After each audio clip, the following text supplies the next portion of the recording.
miswe chero tikarova Pidigu Dhi.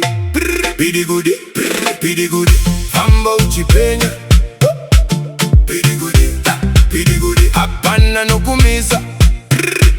Pidigu Dhi, maoko mudenga toka tichitamba. Pidigu Dhi, simbuka ramba uchitamba.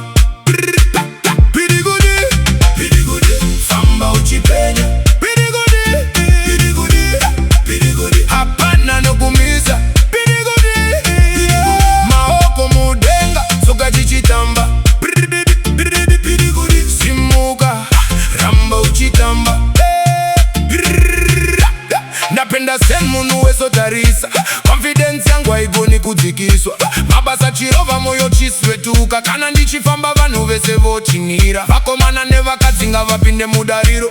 Nasi hakuna stress ngatipise moto. Smile pachiso mufaro mumoyo. Tese tiri pamakuna nusara shure. Ndichawedzera volume usadzikise. Ridimiri kopisa munu ngazununguke. Kana warova step munu wesa notevera. Pidigu Dhi nyo vibe yegorerese.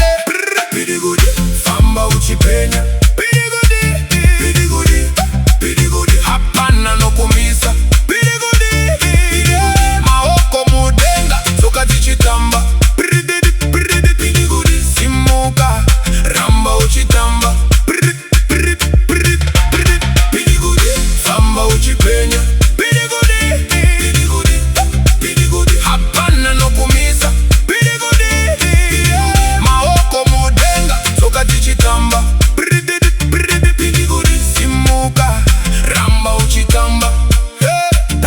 Hati manye neruvengo tino manya nerudo. Mimanzi chibatanidza vanhu vose pamwe chete.